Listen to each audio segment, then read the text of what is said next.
contra ti, da além do mar e da Síria. Eis que já estão em Hazazon Tamar, que é em Gedi.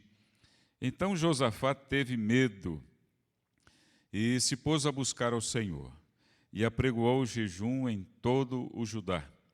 Judá se congregou para pedir socorro ao Senhor. Também de todas as cidades de Judá veio gente para buscar ao Senhor. Pôs-se Josafá em pé na congregação de Judá e de Jerusalém, na casa do Senhor, diante do pátio novo, e disse: Ah, Senhor Deus de nossos pais, porventura não és tu Deus nos céus? Não és tu que dominas sobre todos os reinos dos povos? Na tua mão está a força e o poder, e não há quem te possa resistir. Porventura, ó nosso Deus, não lançaste fora os moradores desta terra de diante do teu povo de Israel, e não a deste para sempre a posteridade de Abraão, teu amigo? Habitaram nela e nela edificaram um santuário ao teu nome, dizendo: Se algum mal nos sobrevier, espada por castigo, peste ou fome, nós nos apresentaremos diante desta casa e diante de ti, pois o teu nome está nesta casa, e clamaremos a ti na nossa angústia, e tu nos ouvirás e livrarás. Agora, pois, eis que os filhos de Amon e de Moabe e os do monte Seir, cujas terras não permitiste a Israel invadir, quando vinham da terra do Egito, mas deles se desviaram e não os destruíram, eis que nos dão o pago, vindo para lançar-nos fora da tua possessão, que nos deste em herança.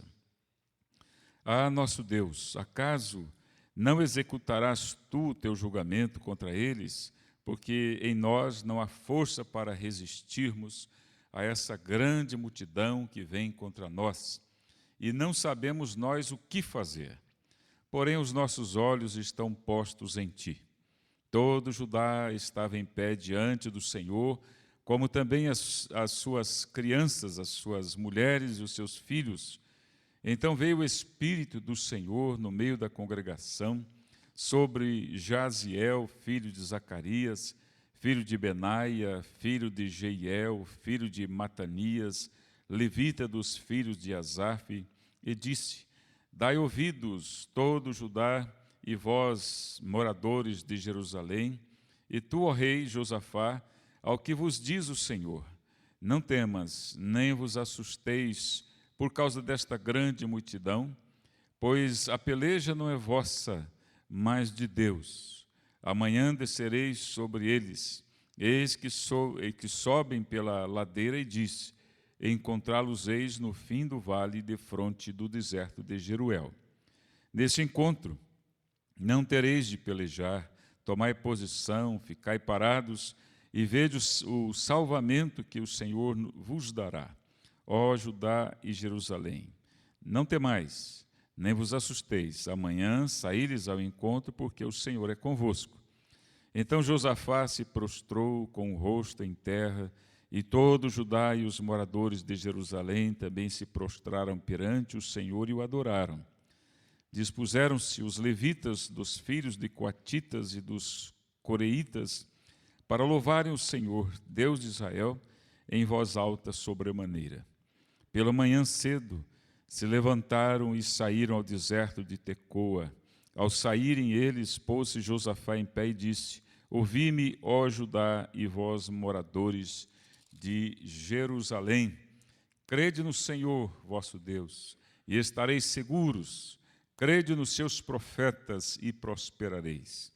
Aconselhou-se com o povo e ordenou cantores para o Senhor que, vestidos de ornamentos sagrados e marchando à frente do exército, louvassem a Deus, dizendo: Rendei graças ao Senhor, porque a sua misericórdia dura para sempre. Tendo eles começado a cantar e a dar louvores, pôs o Senhor emboscadas contra os filhos de Amon e de Moabe, os do monte Seir, que vieram contra Judá e foram desbaratados, porque os filhos de Amon e de Moabe se levantaram contra os moradores do monte Seir para os destruir e exterminar. E tendo eles dado cabo dos moradores de Seir, ajudaram uns aos outros a destruir-se. Tendo Judá chegado ao alto que olha para o deserto, procurou ver a multidão, e eis que eram corpos mortos que jaziam em terra, sem nenhum sobrevivente. Vieram Josafá e o seu povo para saquear os despojos, e acharam entre os cadáveres riquezas em abundância e objetos preciosos. Tomaram para si mais do que podiam levar, e 3 dias saquearam o despojo, porque era muito. Ao 4º dia se ajuntaram no vale de Bênção, onde louvaram o Senhor. Por isso chamaram aquele lugar Vale de Bênção até o dia de hoje. Então voltaram todos os homens de Judá e de Jerusalém, Josafá à frente deles, e tornaram para Jerusalém com alegria, porque o Senhor os alegrara com a vitória sobre seus inimigos. Vieram para Jerusalém com alaúdes, harpas e trombetas, para a casa do Senhor. Veio da parte de Deus o terror sobre todos os reinos daquelas terras, quando ouviram que o Senhor havia pelejado contra os inimigos de Israel. Assim, o reino de Josafá teve paz, porque Deus lhe dera repouso por todos os lados. Então, só até aqui, em 30 versículos. E vamos enfatizar aqui o versículo número 13, aliás, 12, que diz assim: Ah, nosso Deus, acaso não executarás tu o teu julgamento contra eles? Porque em nós não há força para resistirmos a essa grande multidão que vem contra nós, e não sabemos nós o que fazer, porém, os nossos olhos estão postos em ti. Amém? Vamos orar. Pedir ao Rodrigo que ore. Senhor, muito obrigado, Pai, por mais esse dia, por mais esse recomeço. Pedimos nesse momento que o Senhor abra as nossas mentes, que o Senhor abençoe o pastor, que o use como ferramenta poderosa e preciosa nas tuas mãos, para que o Senhor venha falar conosco. É em nome de Jesus, Pai, que pedimos e oramos. Amém. Muito bem. E agora? Todos nós temos aquele momento, diante de uma notícia, diante de uma tragédia, diante de qualquer circunstância, em que nós dizemos, e agora? E agora?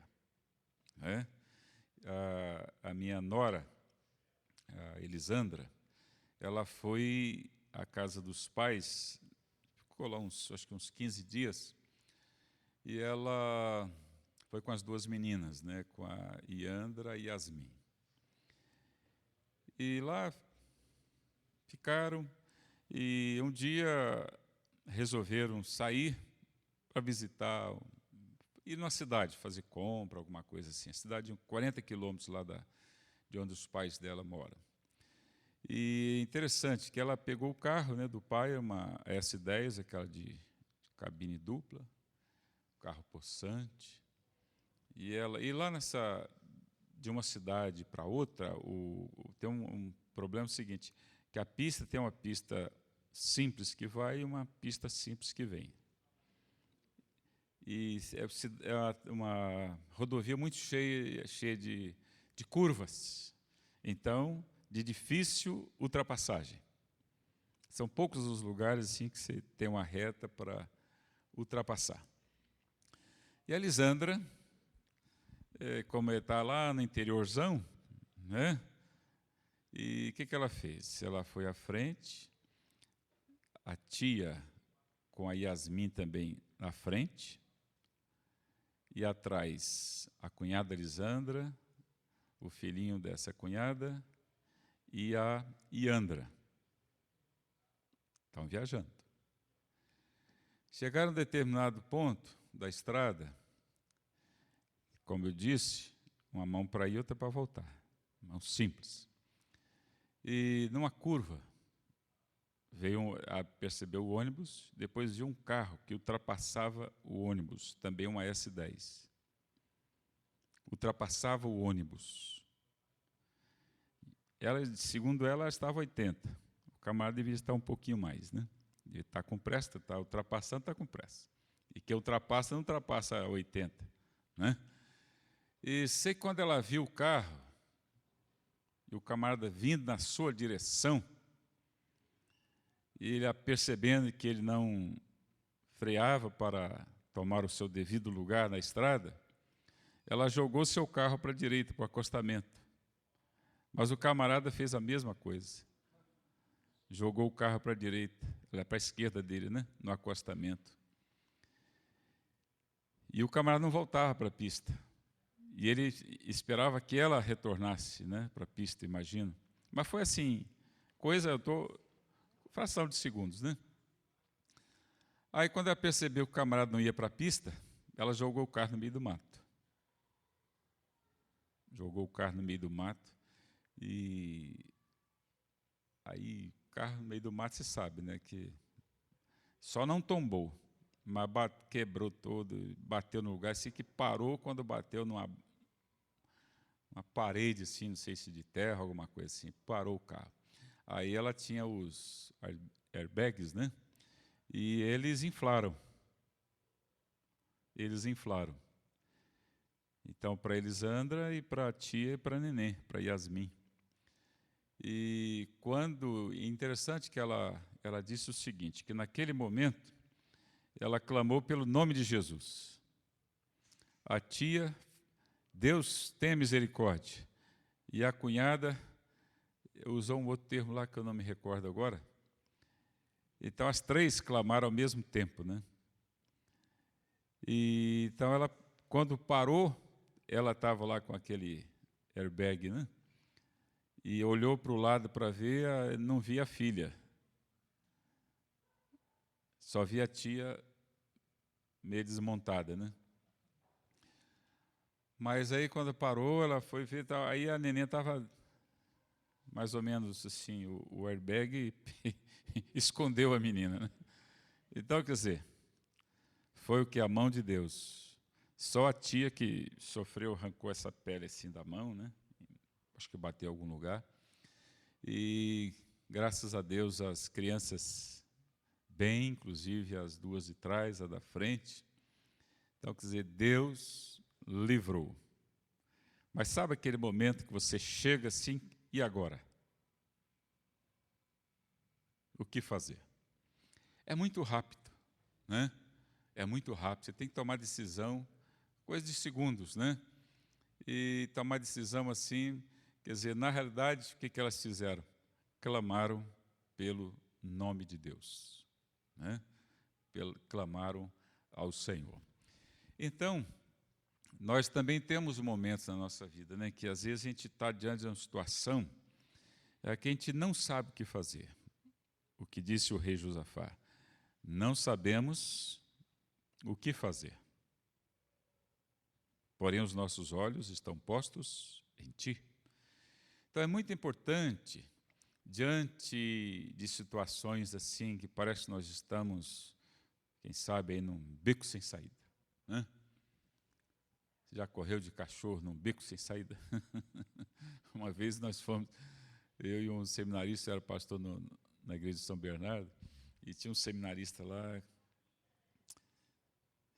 eu sei que o sobrenome dele é Moreno, e nós saímos para fazer umas visitas, fomos visitar a dona Juventina, conheceu? Lembra dela, dona Juventina, aquela senhora negra, passava roupa, lavava, passava. Fomos visitar a casa da dona Juventina. E batemos à frente, ninguém atendeu, eu falei, ela deve estar lá no fundo, lavando roupa. Então, vamos entrar pela lateral, tinha um portãozinho, e aí nós percebemos que ela falou, e tal, deu o alôzinho dela, então nós fomos entrar. Nós íamos entrando. Aí eu falei para o senhor, tem um cachorro aí, esse cachorro é bravo. Não sei o quê. Então, aí foi na frente, né? Foi na frente. Quando ele foi, veio o cachorro, o bitel de um cachorro, aí ele pegou a Bíblia dele e colocou na boca do cachorro. Ainda pegou um pouco aqui dele ainda, né? E eu falei, o que eu ia fazer? Esperar o cachorro morder? Eu fui e puxei o portão. Ele não queria voltar, né? Eu puxei o portão Mas depois do ventino chegou, já deu um alarme lá, o cachorro voltou, né? Então, é aquela história, né? Diz que um presbiteriano e um assembleiano, eles foram também fazer uma visita. Aí disse que apareceu um cachorro lá, um pitbull, né? Aí o assembleiano falou assim, está amarrado, em nome de Jesus. Aí o presidente falou, não está não, vamos cair fora. Aí foram embora. Quer dizer, tudo é ponto de vista, é questão de crença, né? E o presidente falou, não está amarrado não, vamos cair fora. Então, há momentos, você não sabe o que fazer, né? Você está passando por uma situação aí meio complicada e olha só a misericórdia de Deus, né? Eu imagino que a pessoa, quando está vivendo esse momento, e agora, quer dizer, aparece de fato aí um ponto de exclamação, né? É algo que você fica como que extasiado, você fica anestesiado, né? Você fica aí na impossibilidade, né? Eu imagino que, no caso aqui, Josafá, então vieram, diz a palavra, que diz o seguinte, que os filhos de Moabe, os filhos de Amon e alguns dos meunitas vieram à peleja contra Josafá. E diz que era uma grande multidão, quer dizer, grande multidão vem contra ti. Qual é a reação nossa diante de um problema aí, não é, que às vezes nós não temos solução? Às vezes nós estamos diante de uma situação que nós não vemos solução. Qual a saída para nós? Né? Vamos ficar parados, vamos correr, que diz alguém que é o seguinte, que diz, tem o Salmo 121, né? Eleva os olhos para os montes, de onde me virá o socorro. Então, essa palavra socorro, ela tem um socorro, que é pedir de ajuda, né? O tal do SOS, né? Você pode pedir uma ajuda, ou então só correr, né? Ou então você corre, quer dizer, só corro. Diante de uma situação, às vezes você tem só que correr, né? Não há como, né? Não há como. Mas Josafá, diante dessa multidão, conforme diz aqui a palavra, e quando se fala em multidão, a gente tem visto aí esses dias, né? O povo nessas manifestações, a gente vê a polícia não sabe mais o que fazer. Não adianta bater, que o povo também reage e dá pedrada e lança aqueles molotov. Lança aquelas porcarias lá, põe fogo, já colocaram fogo em vários soldados, né? E os soldados ficam desesperados, são gente como a gente. Muito embora eles tenham uma missão de proteger aí o que é público, né? Mas eles também são gente como a gente, são seres humanos. Corre veia no sangue deles, corre sangue nas veias deles. Então, é uma situação, às vezes, muito difícil, né, de você lidar. É uma situação muito difícil. Então, eles, o que eles estão recuando? Eles vão, enquanto eles estão batendo aquele negócio, o cacetete no escudo deles, eles vão, mas daqui a pouco encontram a barreira e não tem mais, vão correr. Não é? E o que eles têm feito, a gente tem percebido é isso. Por mais que se ajunte aí uma tropa e não sei o que lá mais, eles não podem com o povo, porque o povo sei lá o que está acontecendo, né? O povo lança pedra, pau, quebra tudo. Agora, começaram a quebrar até carro, amassar carro em agência de carro, né? Começaram agora a quebrar carro, lojas. O que esse povo tem a ver com o governo, não sei o quê? Né? São iguais a eles mesmos, né? Então, eles estão partindo mesmo para o confronto, para a ignorância, para a rebeldia, para o embate, né? Para a luta. Então, quer dizer, nem mesmo a própria polícia está sabendo lidar. Então, há momentos na vida que você não sabe o que fazer. Você vai correr, vai ficar sentado, vai ficar dormindo, vai ficar parado, vai fazer o quê? Né? Então, Josafá, ele diz aqui o texto seguinte, versículo de número 3, quando vê a grande multidão. Que a grande multidão, a gente compreende o quê? Se é grande, então o problema é maior, né? Quanto maior o problema, maior a dificuldade o que em se resolver o problema. Então, alguém até disse, né? Quando diz, quando você estiver diante de um grande problema, quer dizer, mostra também o que para o seu Deus, que o seu Deus é grande, é isso? É mais ou menos assim? Maior do que o problema, né? Então é importante isto. E Josafá, diz a palavra primeiro, ele teve medo. Quem nunca teve medo aqui? Todos nós sentimos medo, não sentimos? Medo, ele, de uma certa forma, ele é bom. Não é? Previne você, por exemplo. O camarada vai saltar aí de uma altura de não sei quantos metros sem paraquedas, não? Tem gente que faz isso, né? Salta sem paraquedas. Por um tempo, né? Depois ele abre o paraquedas. Então, quer dizer, as pessoas vão caindo, depois... Mas eles estão acostumados. Eu me lembro lá na minha cidadezinha interior, o Espírito Santo, lá, Baixo Guandu, tinha um senhor lá, o tal do seu Bruno, era dono do cinema lá e tal, e ele passava de avião e pulava de paraquedas, a gente ficava vislumbrado assim, diante daquela epopeia, né? Então a gente vê, puxa, eu também quero pular de paraquedas. A criançada toda, então, imagina, né? E como ele não tinha condições de criança, né? Porque pegar um avião, saltar de paraquedas, então a gente, na casa da gente tinha a parte de trás da casa, tinha um alpendre. Então a gente subia ali e pegava o lençol, né, de casal, pegava em cada ponta, 4 pontas, né, 2 pontas em cada mão, e se jogava lá de cima. Só que o negócio não abria, porque não dava nem tempo, né? E brum, no chão. Então, quer dizer, não adianta, né? Não adiantava nada. E a gente sabe que a gente não tinha medo, porque a distância era pequena, né? Mas havia outros momentos assim também de grande medo. A gente sabe que eu tinha um cachorrinho lá nessa cidade. A gente ia para a escola, aquele cachorrinho peluço, mas pequenininho, que todo cheio de pelo, bonito até, mas ruim que nunca vi. Então, aquele cachorro, a gente passava, parece que sentia o cheiro do medo, sabe? Eu acho que sente mesmo, né? O cheiro do medo. Não tem isso? É adrenalina, aquela coisa assim, né? O olhar, não é? E o cachorro percebia que a gente tinha medo dele. Era só chegar e já via, ele já levantava as orelhinhas dele e já... Uau, uau, uau, uau, uau, quer dizer, um tico. Era nada o cachorro. Mas ele vinha para cima da gente e a gente, ó...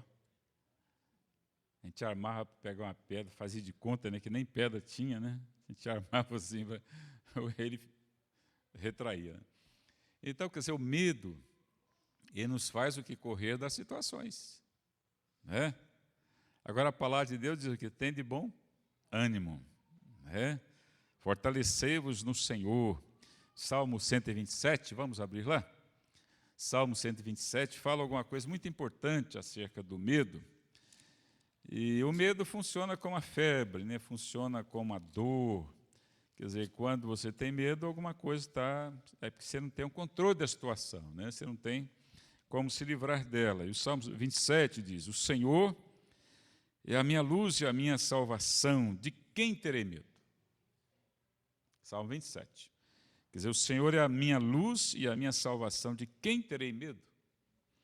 O Senhor é a fortaleza da minha vida, quem temerei? Quando malfeitores me sobrevêm para me destruir, meus opressores e inimigos, eles é que tropeçam e caem. Ainda que um exército se acampe contra mim, não atemorizará o meu coração. E se estourar contra a minha guerra, ainda assim terei confiança. Então, quer dizer, quando Josafá teve medo, diz a palavra aqui o quê? Que ele se pôs a buscar o Senhor. Se pôs a buscar o Senhor, e apregoou jejum em todo o Judá.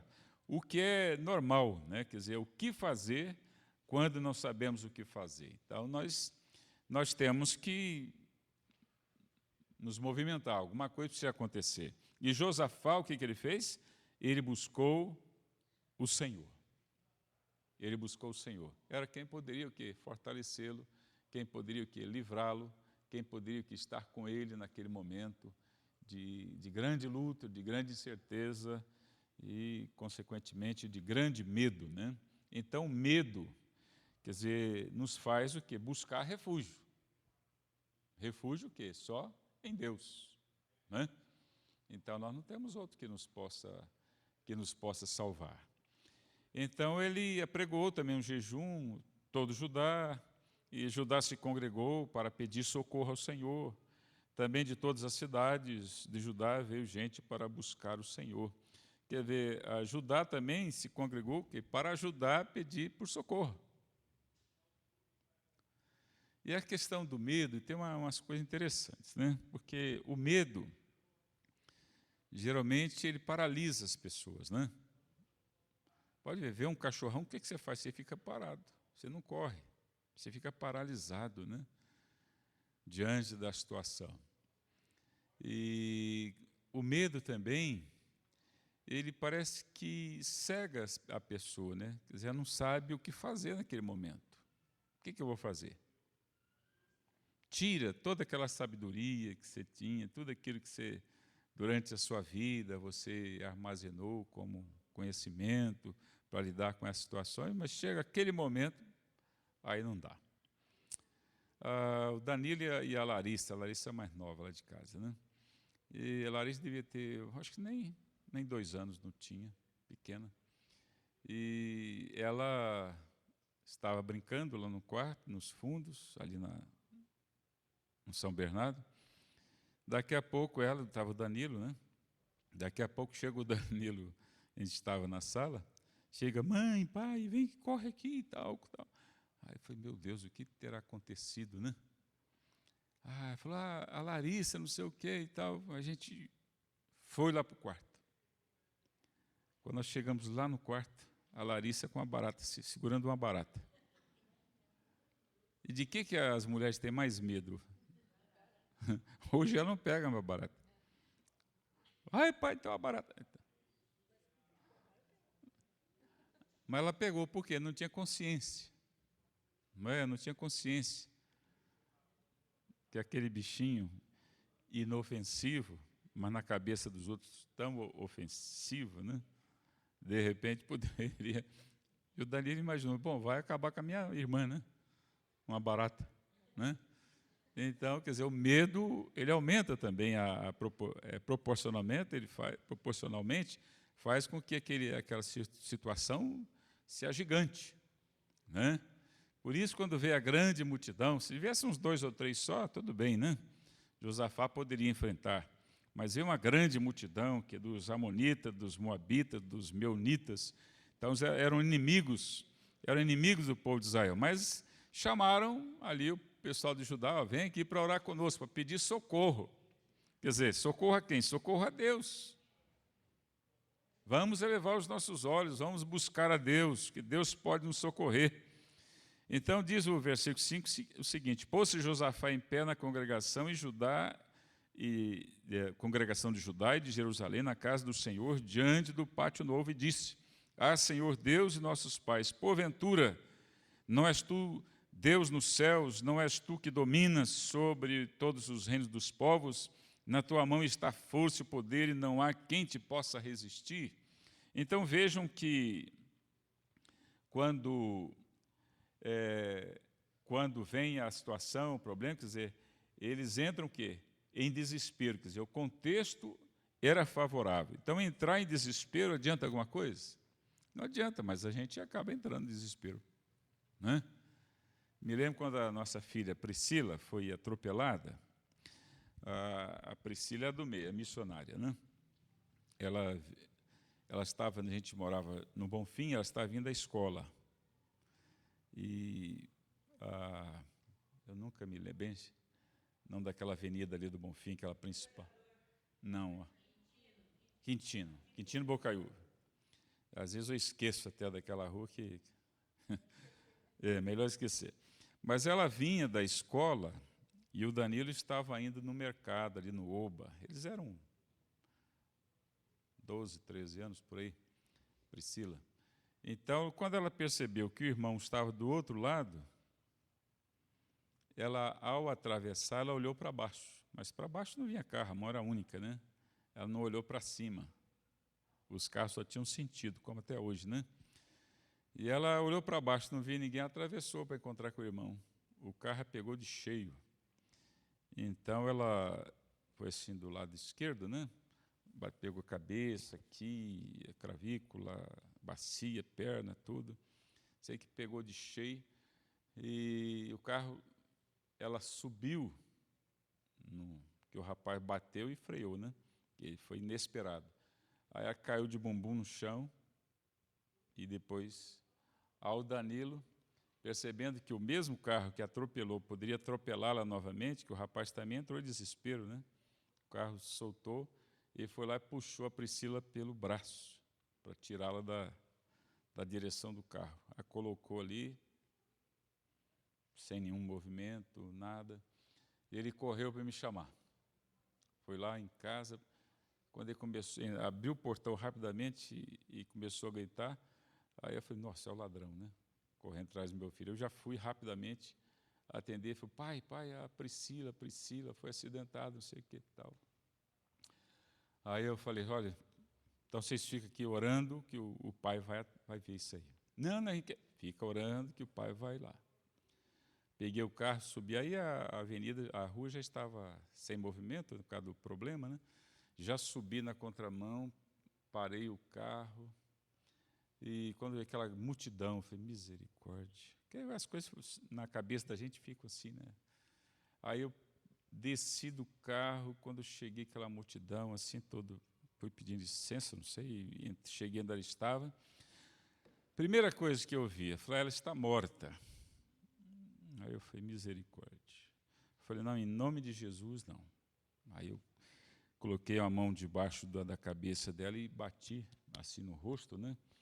Aí ela despertou, assim, tal. Quando ela despertou, falei, eu peguei a menina e algumas pessoas vieram me ajudar, 2 pessoas vieram me ajudar, e eu coloquei no carro e eu saí pegando ali aquela, antigamente a Pedro de Toledo era a mão também, né, para quem ia.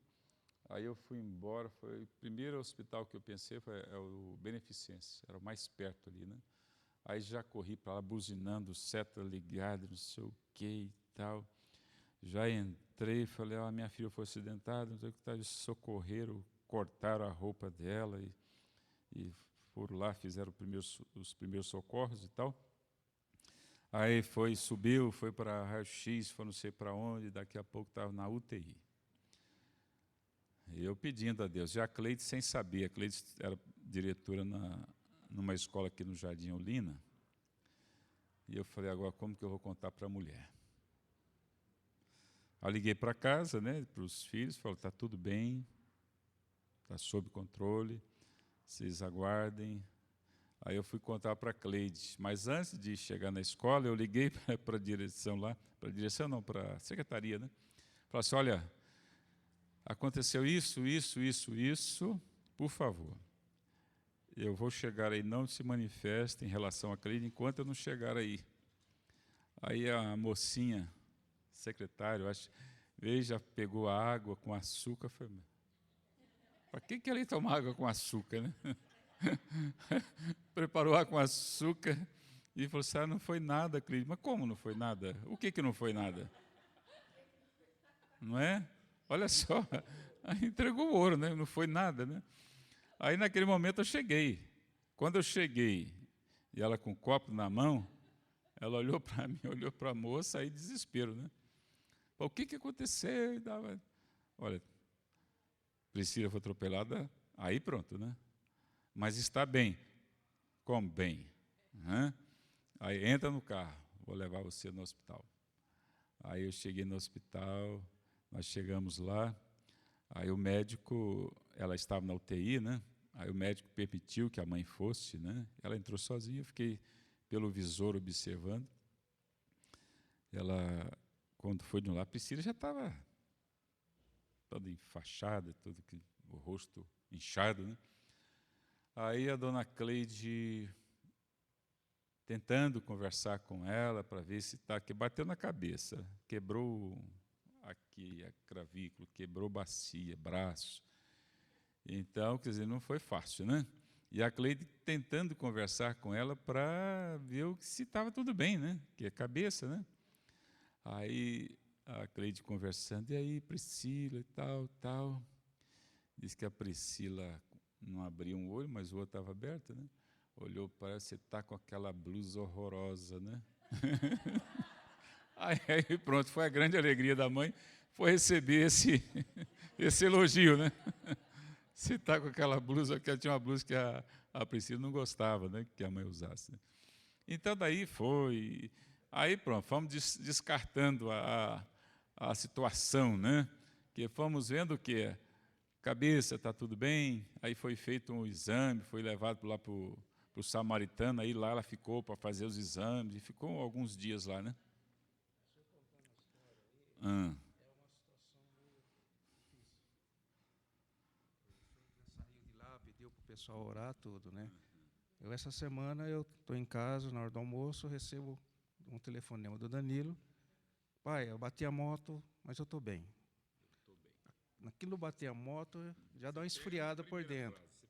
Já dá uma esfriada por dentro.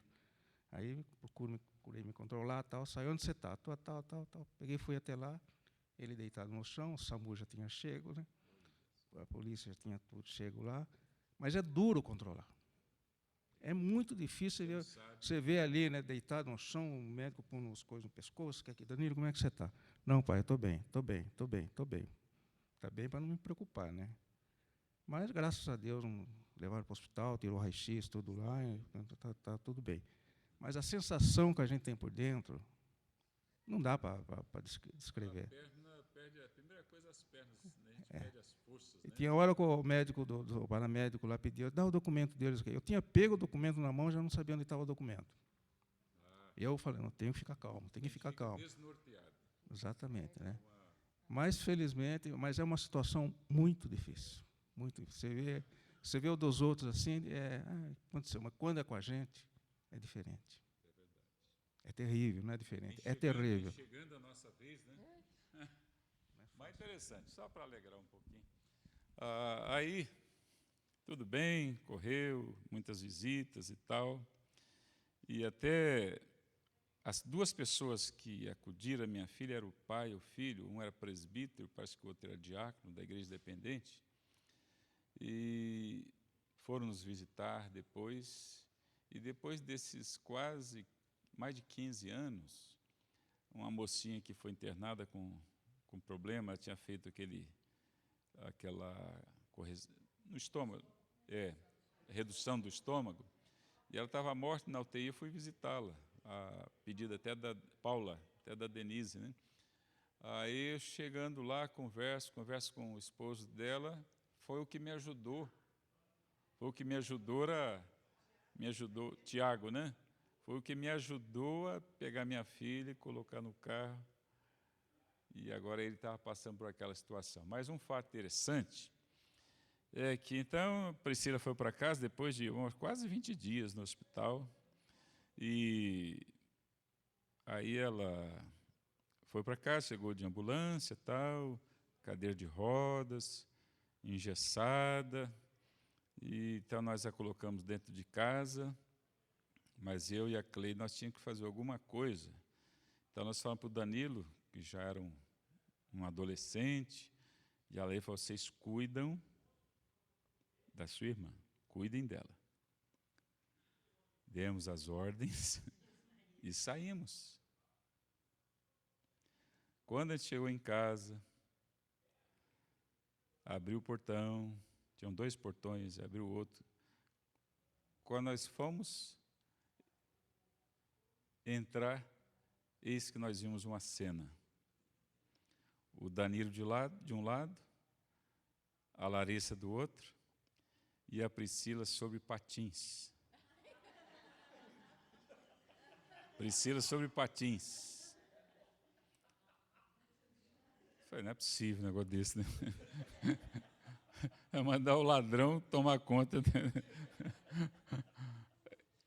Então, mas aquilo foi bom. Foi bom porque, quer dizer, ela pelo menos não estava ainda consertada, né? Mas já estava, né? Então, foi bom de uma certa forma, né? Mas a Priscila, o jeitão dela, né? Eu sei que, com tudo isso, Deus a livrou, e livrou em outras situações também, né? Uma vez que ela era pequenininha, e ela tinha problema aqui de fazer não, aqui no narizinho, tinha que fazer como é que é o nome mesmo daquela pelezinha, membranazinha que tem no nariz? Adenoide. Era uma cirurgia simples, não dava nem anestesia, era um algodão embebido com álcool, colocava pronto, apagava, fazia e já levantava, né? Mas a dona Cleide, parece que eles não disseram quais deveriam ser os procedimentos. Sei que a médica chegou e colocou, deitou a minha na maca. Daqui a pouco ela começou assim, e a enfermeira mais experiente já pegou e já levantou, e já acho que deu uns tapas nas costas, a mamadeira. Ela podia ter morrido. Mais uma vez Deus a livrou, né? Então, quer dizer, Deus tinha um propósito. Você vai ser missionária.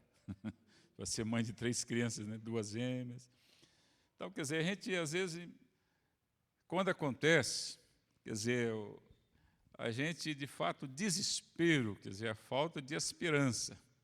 E, às vezes, acontece, né, de você entrar em desespero. Quer dizer, o contexto era desfavorável, aquela grande multidão.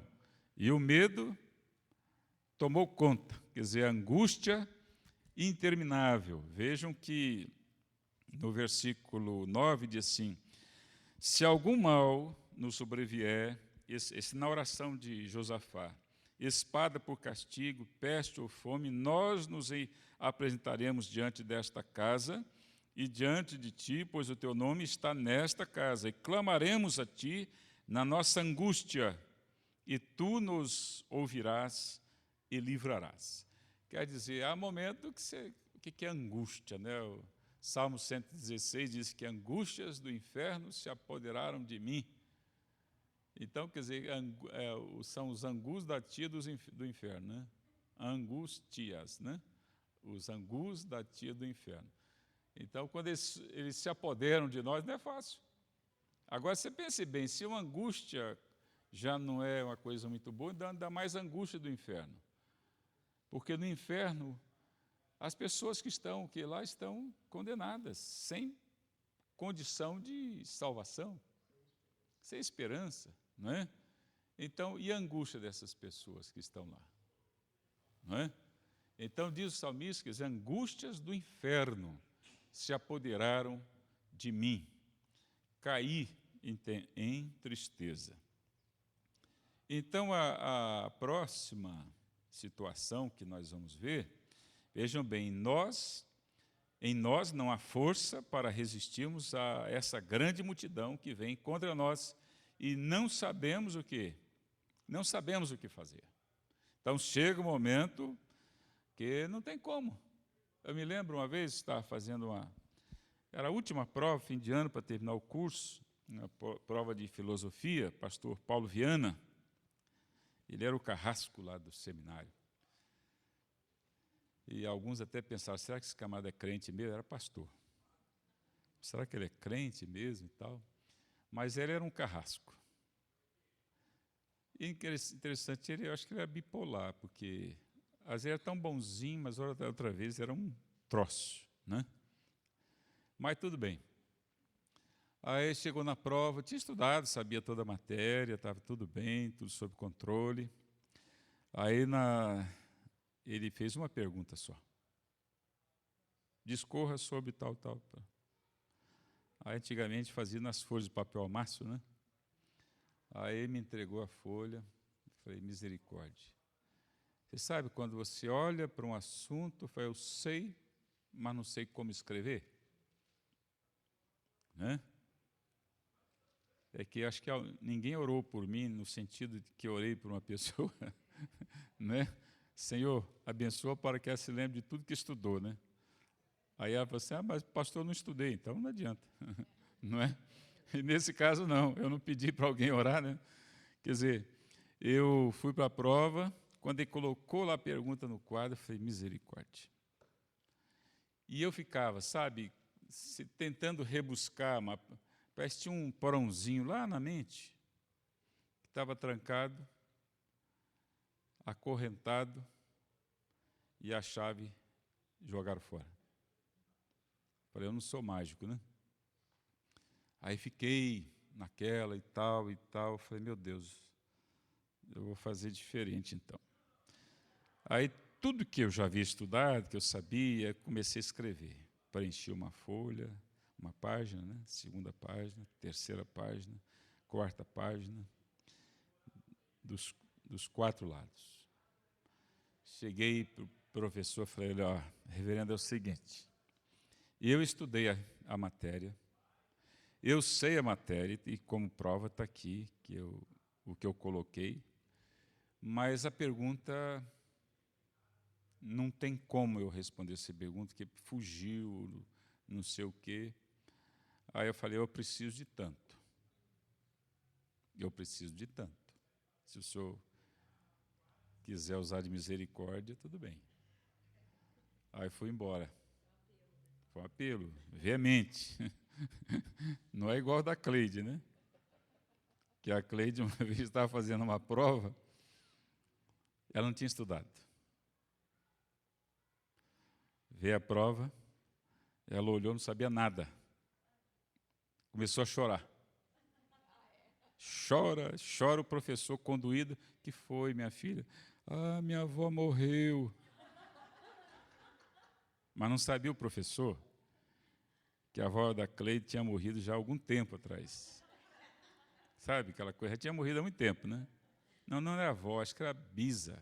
Acho que foi a bisa. Ah, que ela era nova, então era a bisa. Ah, minha bisa morreu. Ela não sabia nada, né? Mas, então, o professor, não tem problema, minha filha. Você pode sair, vai para sua casa e tal. E depois, outro dia, eu dou outra prova para você. E ele foi tão bom que deu a mesma. Aí a mesma eu já sabia as perguntas. Então, foi bem na prova. Aí depois ela conta, agora de velha, já na conta, né? Minha bisa tinha morrido, já tinha tempo. Uma válvula de escape, né? Mas eu sei que o professor lá no meu caso, ele deu a nota e tal. Depois eu olhei na secretaria, deu. Quer dizer, deu também o que eu precisava, né? Nem mais nem menos, deu exatamente. Aí ficou tudo bem. Mas então, quer dizer, entrar em desespero, quer dizer, o contexto é desfavorável, o medo é intolerável, a angústia interminável. Quer dizer, qual é a nossa válvula de escape, né? Então, quando ele diz assim que ele teve medo, pôs o quê? A buscar o Senhor. A palavra de Deus diz que aqueles que buscam o Senhor, Deus se deixa o quê? Achar. Interessante nessa expressão, né? Deus se deixa achar. Sabe essas brincadeiras que a gente faz às vezes com os filhos pequenos, né? E então a gente fala, pode vir e tal, e as crianças saem, a gente põe os pés para fora está atrás de alguma coisa, põe os pés para fora, para eles perceberem, né, que a gente está ali, né? Então, quer dizer, Deus faz isso, olha, você está me buscando, então você vai me achar, porque eu estou aqui, né? Estou aqui para te ajudar, para te fortalecer, para te livrar, e assim por diante. Deus não está longe, nós é que nos distanciamos, né? Formamos, às vezes, uma barreira, e assim por diante. Então, entre na presença de Deus, quer dizer, Jesus fala uma coisa, aliás, o escritor aos Hebreus diz que nós podemos entrar junto ao trono da graça, que confiadamente. Aproximemo-nos confiadamente, junto ao trono da graça de Deus, para nós acharmos o quê? socorro e misericórdia. Então, era, naturalmente, um momento muito favorável, né? Quer dizer, clamar por socorro, confiar no seu poder, porque na oração que ele faz, ele diz o seguinte, versículo 6, diz, Ah, Senhor, Deus de nossos pais, porventura não és tu Deus nos céus? Não és tu que dominas sobre todos os reinos dos povos? Na tua mão está a força e o poder, e não há quem te possa resistir. Então, quer dizer, nós estamos diante de um Deus que pode o quê? Todas as coisas. E ele diz, considere os seus feitos, porque a gente não pode desconsiderar o que Deus já fez na nossa vida. Não é? Aquilo que ele fez no passado, diz a palavra em Hebreus, diz, Deus é o mesmo ontem, hoje e será para sempre. Então, se Deus agiu no passado, ele pode agir hoje também. Não é? Então, nós não podemos o quê? Desconsiderar os feitos de Deus em nossas vidas. Por isso, Josafá diz assim no versículo 7, Porventura, nosso Deus, não lançaste fora os moradores desta terra de diante do teu povo, de Israel, e não a deste para sempre a posteridade de Abraão, teu amigo? Quer dizer, então o que Deus fez? Deus já lutou por eles, pelo povo de Israel, contra aquele povo para tirá-lo da presença do povo de Israel. Agora, uma coisa muito importante no versículo 12, quando ele diz, não sabemos nós o que fazer, porém o que? Os nossos olhos estão postos em ti. Quer dizer, coloque os olhos em Deus, que é o quê? São os olhos da fé. Jesus é citado lá pelo escritor aos Hebreus, quando diz no capítulo 12, do 2º versículo, né, de Hebreus, fala assim, olhando para Jesus, que é o autor e consumador da fé. Então, quer dizer, essa contemplação é que nos ajudará. Então, diz que Judá se congregou para pedir socorro ao Senhor. Agora, em dados momentos, nós precisamos estar o quê? Em silêncio. Quando o Senhor diz aqui no Salmo 46, diz assim, aquietai-vos e sabei que eu sou Deus. Às vezes nós gritamos demais, né? Em função até da própria situação que a gente vive, e possa estar vivendo, a gente começa a gritar, e para lá e para cá e tal, mas há um momento que Deus fala, ó, fique quieto, e veja o livramento do Senhor.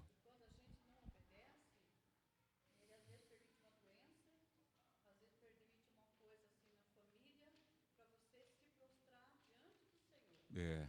Então, é preferível obedecer de uma forma dos meninos. É crer e obedecer, não tem outro caminho. É o hino, né? Quem obedece, eu pago o preço. É verdade. Então, nós temos que tomar uma atitude que seja em direção a Deus, né?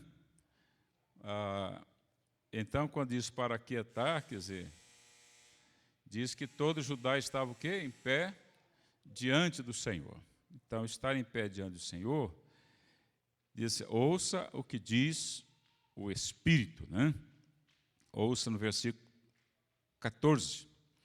Diz, então veio o Espírito do Senhor no meio da congregação, sobre Jaziel, filho de Zacarias, filho de Benaia, filho de Jeiel, filho de Matanias, levita, dos filhos de Asaf. Então o Espírito veio sobre alguém, sobre Jaziel. E esse Jaziel, ao dizer ao povo, ele diz o seguinte, dai ouvidos, versículo 15, todo Judá e vós, moradores de Jerusalém, e tu, ó rei Josafá, ao que vos diz o Senhor, não temais, nem vos assusteis por causa desta grande multidão, pois a peleja o quê? Não é vossa, mas é de Deus. Às vezes, quando a gente está diante de um problema, quando a gente vai pedir socorro para uma pessoa, e se a pessoa não tem nenhuma aproximação nossa, não tem nenhuma comunhão, ela fala que esse problema é seu. Você pode ouvir até de um marido, de uma esposa, dos filhos, dos pais, de pessoas chegadas, esse problema não é meu, é seu. Não pode ouvir? Pode ouvir. Você se envolveu nisso? Que se dane, né? Então, as pessoas, elas precisam ter o quê? Misericórdia. Então, o exercício da misericórdia nesse momento é muito grande. Então, diz, não temais, disse Jaziel ao povo através do Espírito, né? Não temais, nem vos assusteis. E diz, a peleja não é vossa, mas de Deus. O Senhor é convosco. Quem tem ouvidos, diz a palavra, ouça o que o Espírito diz à igreja. Quando Deus disse, aquietai-vos, quando Deus disse lá para o povo de Israel, que estava para atravessar, o exército de Faraó vinha, e dos lados o deserto, e de frente o Mar Vermelho, então eles simplesmente, foram contra Moisés, que era o líder, né? Aí Moisés foi a Deus, e Deus disse para Moisés, aquietai-vos e vede o livramento do Senhor. Quer dizer, Deus nos dá o livramento quando o povo diz, não há força em nós, não sabemos o que fazer, porém os nossos olhos estão postos em Ti. Deus não é o último degrau, né, a última instância para nós buscarmos socorro. Deus é a primeira. É a primeira. Então nós devemos não deixar que as coisas avolumem, mas ir direto a Deus, né? Porque às vezes nós ficamos demorados, né, em entregar nas mãos. Não, o Senhor vai nos ajudar nisso. Então, é importante que nós tenhamos essa consciência. E diz a palavra, quem tem ouvidos, ouça o que o Espírito diz à igreja. O povo começou a louvar. Interessante, Tiago fala, está alguém sofrendo? Faça oração. Está alguém contente? Comece a louvar o Senhor. Mas sabe que aqui, nesse momento de medo, de angústia, de temor, diante daquela grande multidão, quando eles ouviram a voz de Deus, o Espírito de Deus, eles começaram a se alegrar. Deus tomou para si aquele caso. Então, quando a gente tem essa consciência de que Deus está na frente, a gente pode o quê? Começar a louvar a Deus. Não é o louvor, eu vi um livro, uma certa louvor que liberta. Não é o louvor que liberta. O que liberta é Deus. E Deus nos libertando, nós louvamos a Deus. Quando nós temos a consciência, a certeza de que Deus está no negócio, se nós temos essa consciência, certeza, vejam que o versículo 20 diz, pela manhã cedo se levantaram e saíram ao deserto de Tecoa. Ao saírem eles, pôs-se Josafá em pé e disse, ouvi-me, ó Judá, e vós, moradores de Jerusalém, crede no Senhor, vosso Deus, e estareis seguros. Crede nos seus profetas e prosperareis. Ali estava Gesiel como profeta de Deus, dizendo pelo Espírito. Então aquele povo poderia estar certo, iria prosperar. E é interessante porque, se nós observarmos, Deus, diante daquele impasse, diante daquela incerteza, Deus fez que os exércitos de inimigos se envolvessem entre si, lutando entre si para se autodestruírem. Olha o que aconteceu. Não precisou de um exército para ir lá combater contra aquele outro exército. Não. Deus, o que fez? Deus fez com que entre eles se destruíssem. Então Deus age de maneiras muito inesperadas. Numa ocasião, Deus mandou apenas o quê? Um anjo para destruir um exército inteiro. Noutra ocasião, Deus mandou o exército mesmo, com Davi, com Saul, quem quer que fossem os outros reis, para dar a vitória. Então Deus age de múltiplas maneiras em diferentes situações. Não é Deus fazer a mesma coisa em todas as situações. Não. Há momentos que nós somos convocados a lutar, algumas coisas nós precisamos fazer, né? Nos destituir de alguma coisa, mas nos envolver com a palavra de Deus, né? Eu tinha ido para frente, o negócio voltou aqui. Estou lá na frente. Tudo bem. Deixa eu...